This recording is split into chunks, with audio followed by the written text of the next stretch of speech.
आज हमनी के साथे जे अतिथि बानी टेलीफोन संपर्क में उहाँ के गायक संगीतकार सुशांत अस्थाना जी हैं। लेकिन उहाँ के कार्यक्रम में स्वागत करे से पहले हम अपन प्राविधिक मित्र से कहे के चाहेम कि एगो उहाँ के गीत बजावे खातिर।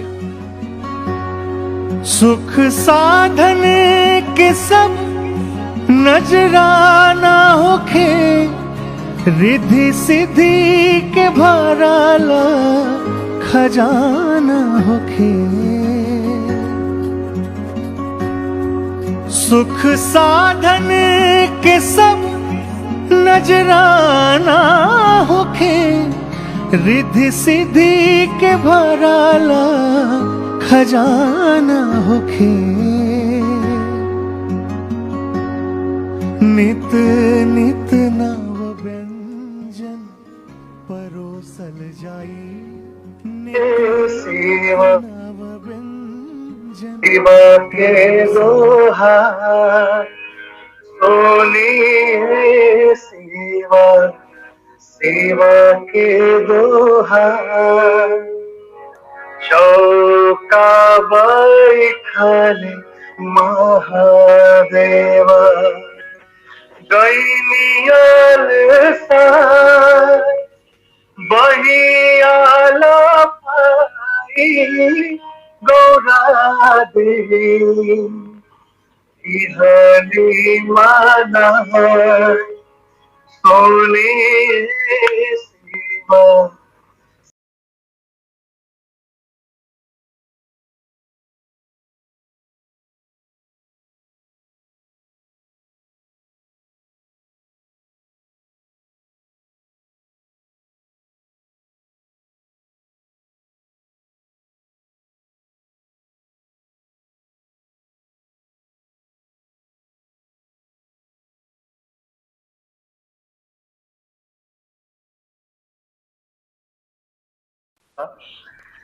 जी, अब ऐसन महामारी के बेरा आपन गायन क्षेत्र में रह के कैसन काम सब हो रहल बाटे?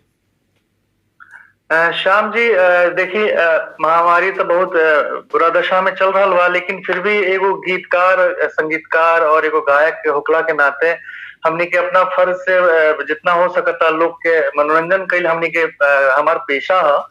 तो जितना भी हो सकता गीत संगीत के माध्यम से, लाइव के माध्यम से लोग के हमनी के अपना घर से ही मनोरंजन देवे के प्रयास कर रहल बानी सन। और बाकी अपन तो संगीतकार होइला के नाते जितना भी म्यूजिक में समय गुजर रहल बा, अच्छा गुजर रहल बा, कोनो खास फर्क हमनी के जिंदगी में नहीं है महामारी की वजह से। जी, लेकिन जौन पहिले सामान्य अवस्था में जौन गीत रिकॉर्डिंग होके वा शूटिंग होके उ सब बंद बाटे, और विशेषतः ई कोरोना के चलते डराइल लोग के ऊर्जा भरे खातिर अभी के अवस्था में कैसन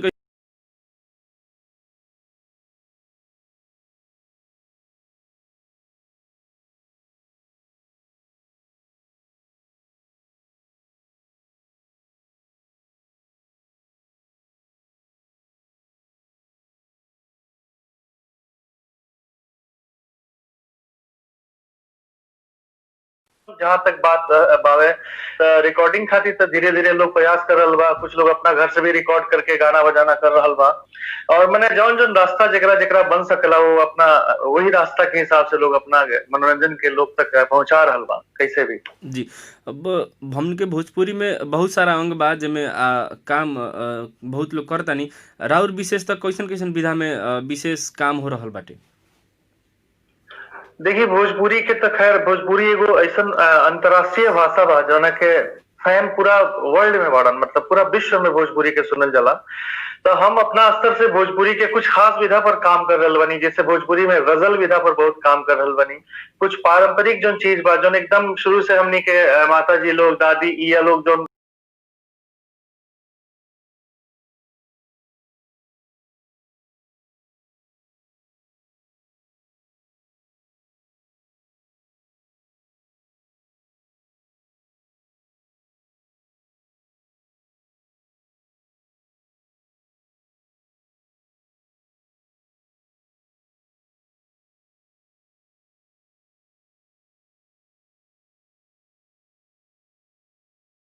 जी भोजपुरी में लागल बानी, काम कर रहल बानी, कैसन लाग रहल बा?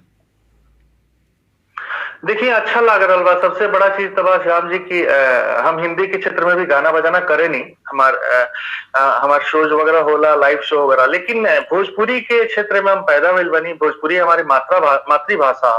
आप भोजपुरी से एगो मतलब अपार प्रेम बा, एगो अलग प्रेम बा, काहे कि बचपन से ओकर जो खुशबू मन में बसल बा, ओकरा के बहुत मुश्किल बा ओकरा के अपना से अलग कईल। त भोजपुरी में तो हमार ध्येय बसेला, तो ऐसे हम अपना भाषा खातिर जितना हो सकेला जौना स्तर पर देश विदेश में जहां जहां हम गए प्रोग्राम करे, अपना स्तर से ओकरा के हम प्रमोट करे के कोशिश करेनी। और बहुत अच्छा अच्छा कलाकार लोग आज लोग एकरा पीछे लाग रहल बा, मेहनत कर रहल बा। जी।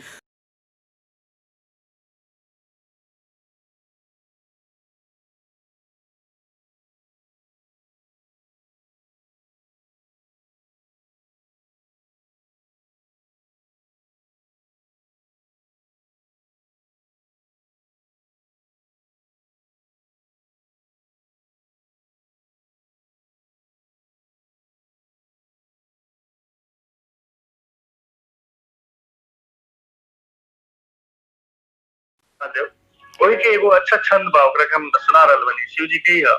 जी। जी।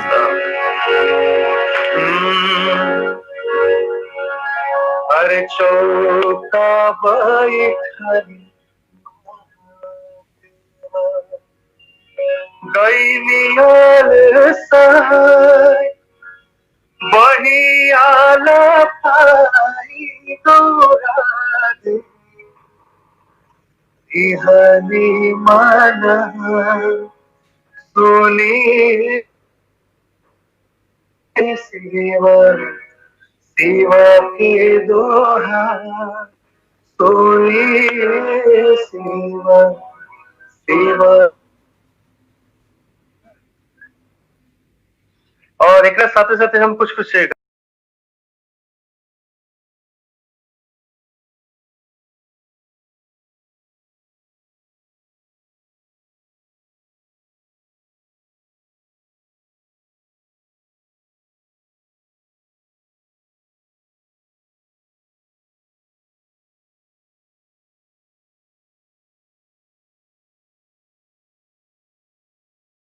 हमनी के पुरखा पुरनिया लोग गीत गावत रहनी, उहे गीत के संरक्षण में आज भी के दिन में भी काम करे के चाहिए। रउआ कैसे महसूस भइल? देखिए ये में कोनो शक नहीं है बात में कि हर भाषा के लोग, जे भी जौन भी भाषा के लोग बावे, जैसे बंगाली हो गए, मराठी हो गए, कन्नड़ हो गए, हर भाषा के लोग अपना भाषा के समृद्धि खातिर ओकरा के सबसे ज्यादा सबसे पहले तो ओकरा के अपना बोली के इस्तेमाल में ले आ रहल बा और ले आवेला। लेकिन हमनी के भोजपुरी क्षेत्र के भाषा में दिक्कत का हो गई शुरू में कि जे भी भोजपुरी क्षेत्र के इंटेलेक्चुअल लोग बा, ये लोग हिंदी के अपनावल शुरू कर दिया।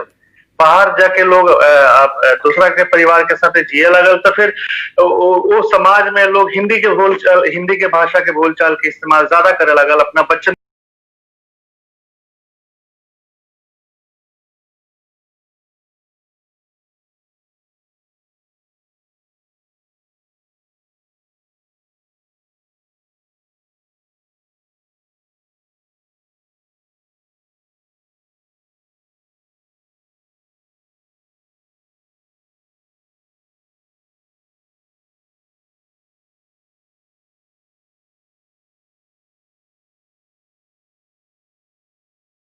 बात करी। जी। लेकिन समस्या कहाँ बा कि कुछ कहीं ना लोग ऐसन बावे कि जे कुछ पढ़ला लिखला के नाम से होके बा शहरिया भइला के नाम पर होके अपन भाषा साहित्य संस्कृति से दूरी बनावल चाहताटे एगो पक्ष। दूसरका पक्ष ऐसन बा जे गीत गौनई में लागल बाटे, उ पैसा कमाएला होके त वा नाम कमाएला होके त अपन भाषा के गलत चीज गा के अपशब्द प्रयोग करके अश्लील प्रयोग करके वा उ गावल गीत के गलत तरीका से चित्रण करके प्रस्तुत कइल जाताटे। ओमे राउर विचार का रहल? देखिए हम तो ओकर कभी भी ओकर हम सहमति ना देवेनी, या ना ही हमार ओकर कोनो तरह से मान्यता बा कि जो अश्लील गाना बजाना लोग कर रहल बा। ई तो खैर भोजपुरी भाषा के, भोजपुरी के समृद्धि में बहुत बड़ा एगो धब्बा बा, जना के बहुत अच्छा अच्छा कलाकार लोग, अब हमनी जैसन भी बहुत सारा कलाकार लोग उभर के सामने आ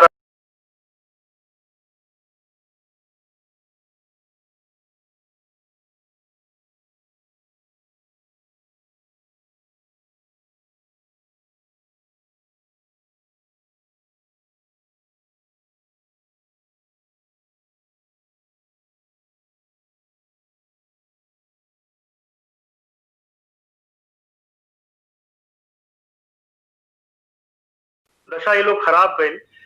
खैर एकरा खातिर बोलल बेकार बा, में बहुत सारा कलाकार लोग बा, बहुत बड़ा सुपरस्टार लोग बा, जौना लोग के बहुत बड़ा बड़ा हाथ बा, वो लोग भी ओकरा खातिर कुछ ना सोचल कि भोजपुरी के समृद्धि में अच्छा गाना बजाना होकल बहुत जरूरी बा, जैसे गैर भाषा में हो रहल बा। तो ई जरूरी बा कि सबका अच्छा नीमन गाना गावे के चाहिए, परिवार संस्कृति में सुने वाला गाना गावे के चाहिए, माई बहन बेटी के साथ बैठ के सुने वाला गाना। गीत संगीत समाज के आईना होला, समाज में जौन भी चीज चल रहल बा ओकरा के एगो ओकर एगो परिदृश्य दिखावे खातिर एगो जौन माध्यम बा, गीत संगीत बा। तो ओकरा में बहुत जरूरी बा कि साहित्य के ख्याल होके, गीत के ख्याल होके, संगीत के ख्याल होके, जौन चलचित्र दिखावल जाता, जौन ओकर वीडियो बना के दिखावल जाता, ओकरा में एगो थोड़ा सा मर्यादा होके, मर्यादित तरीके से बने, ई बहुत जरूरी बा, तभी कोनो भी भाषा के समृद्धि हो सकता। जी। अब रुआ गायन क्षेत्र में रह के काम कर रहल बानी, ओइसे हमनी के विशेष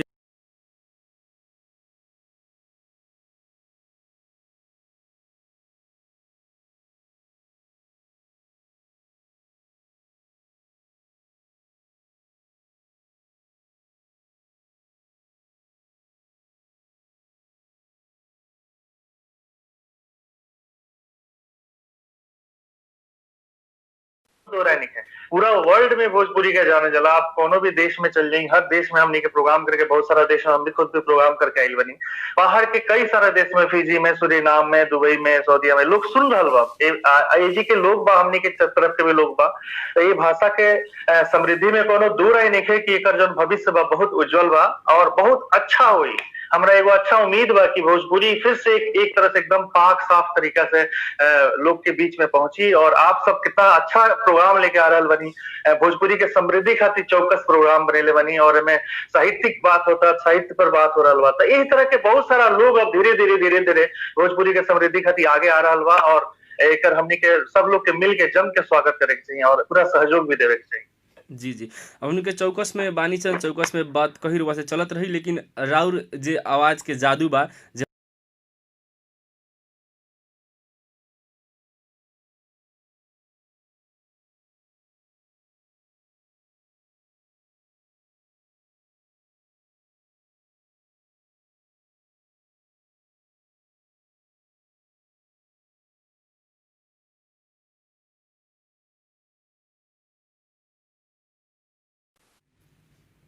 बहुत ही अच्छा भोजपुरी में एकदम पाक साफ सुथरा गायक हमनी के बानी भरत शर्मा जी, वहाँ के गावल गीत है हम आपके सुनेले रहनी। एक बार फेसबुक के माध्यम से हम एक बार सुना रहे बनी।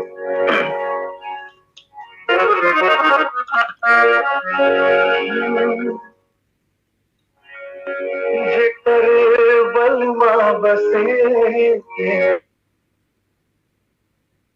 सखी,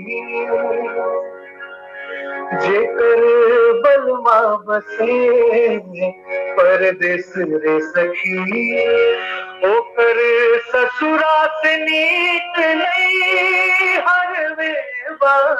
जेकर बलमा बसे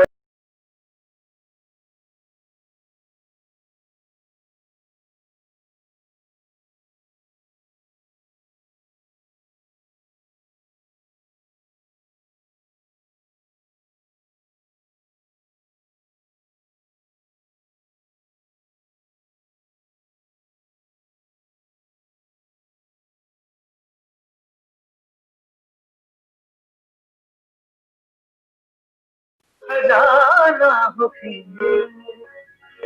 अरे सुख साधन के सब नजराना होके, रिधि सिद्धि की भरल खजाना होके, नित नित नव व्यंजन परोसल जाई, नित नित नव व्यंजन परोसल जाई, तबो अमृत के घोटे जहर में बाजिकर बलमा बसे परदेस रे सखी। वास्तव में एगो औरत के वेदना के अपन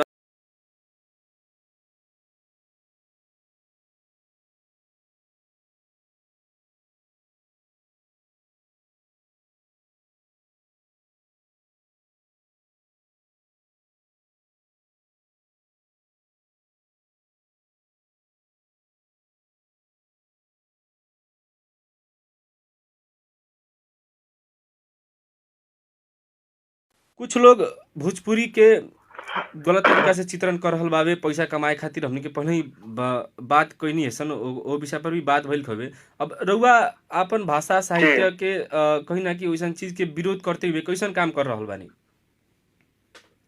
देखी भोजपुरी में जोन वीडियो के जोन माध्यम के बात हो रहल बा, जैसे कि जोन ऑडियो बन रहल बा, वीडियो बन रहल बा, देखी हम तो कोनो चीज के समर्थन ना करेनी, ना ही ऑडियो के ना ही वीडियो के जोन ओ तरह के बन रहल बा अश्लील गाना बजाना।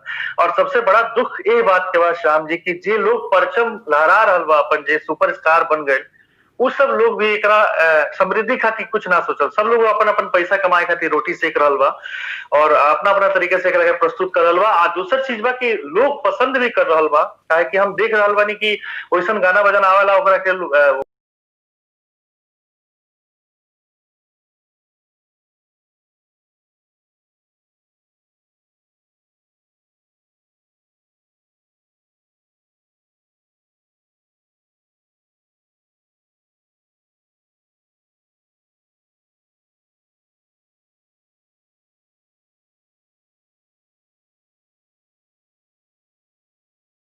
इस्तेमाल कल शुरू करेला, तो उ हिंदी जन बा अपभ्रंश हो जाला। आ ओकरा के बाहर के जोन देश के लोग बा, चाहे बाहरी राज्य के जोन लोग बा, ओकरा के एगो कॉमेडी की तरह से देखेला। जैसे हम तो बैठे तो हैं, हम बैठे तो हैं, हम जाई तो हैं, अरे का कर रहे हैं बबुआ। तो ये ई जोन इस्तेमाल भोजपुरी के हो रहल बा, जोन हिंदी बोले ला लो लेकिन हिंदी बोल ना पावेला लोग, ओकरा के भोजपुरी के जबरदस्ती में घुसा के हिंदी के बातचीत करेला। ओइसे हमनी के अपन भोजपुरी के अपना समाज के लोग कॉमेडी के नजर से देख रहल बा। बाहर के भाषा के लोग ओकरा के, जैसे आप देखले हो कि टीवी शो में भी बड़ा बड़ा सुपरस्टार लोग भी जाला, ओजी भी वही बात करेला जगन भोजपुरी में मिला के हिंदी बात कही जाला। ओकरा वजह से लोग ओकरा के एगो कॉमेडी भाषा समझ रहल बा। तो ये सबके अवॉइड करे के चाहिए कि खुल के भोजपुरी बोली। अगर हम भोजपुरिया हई तो भोजपुरी खुल के बात करी, ओमे कोनो शर्म के बात नहीं है। हमनी के जमीन के जगह के अपन ई भाषा हा, तो एकरा समृद्धि खातिर बहुत सारा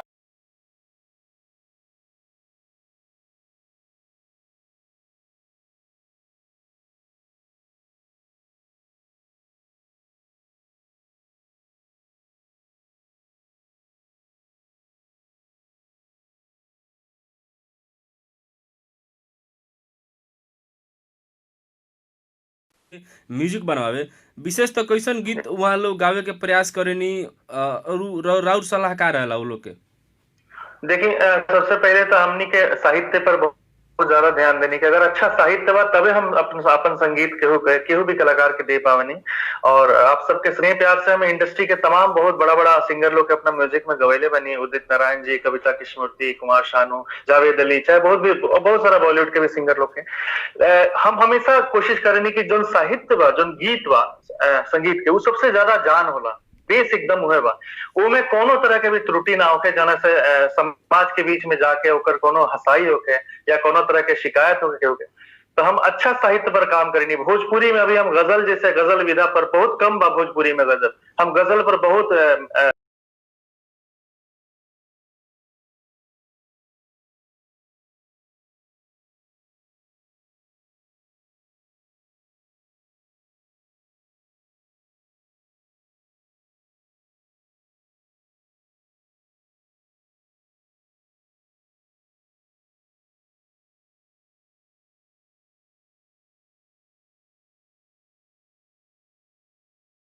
एगो गजल हम सुना रहल बनी। एकर शायर हुन इरशाद खान सिकंदर, बहुत खूबसूरत शायर हुन। तो गजल सुना रहल बनी।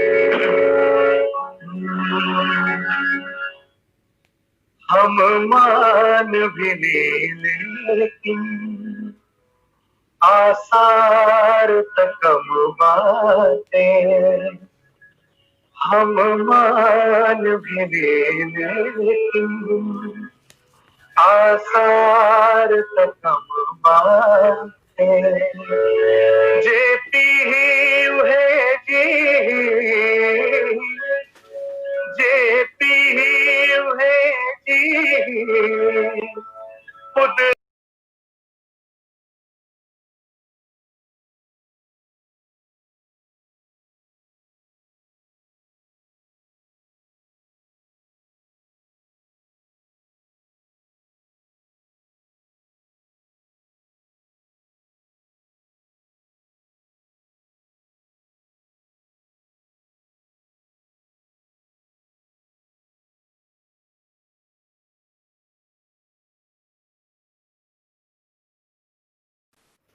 सूरज भी शराबी है, बाछन वो शराबी पर, बाछन वो शराबी पर, उम्मीद से कम बातें, बाछन वो शराबी पर, उम्मीद से कम बातें, हम मान भी ले लेकिन आसार से कम बातें।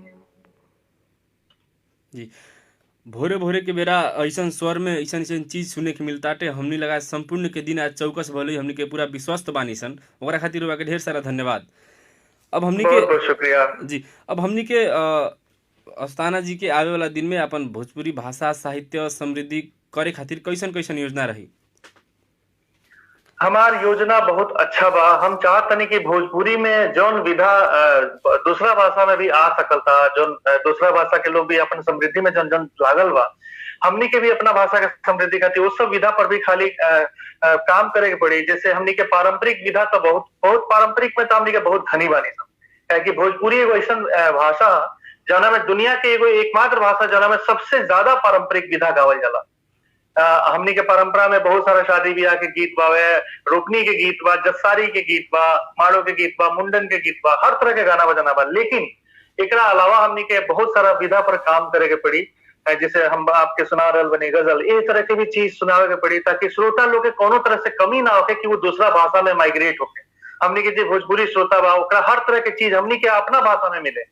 काहे कि अब केहू के गजल सुने के होला तो भोजपुरी में गजल बहुत कम बा, तो लोग जाके हिंदी के गजल सुनेला। तो हमनी के कोशिश करे के पड़ी कि वो सब विधा पर काम, जैसे सूफियाना काम, सूफी गाना बहुत कम होला, तो इस तरह के जो चीज बा हमनी के भोजपुरी भाषा में ले आवे के पड़ी और ओकरा समृद्धि खातिर ऐसा काम करे के पड़ी। तब जाके हमनी के भाषा जे बा पूरा चारों तरफ से एकदम मजबूत हुई।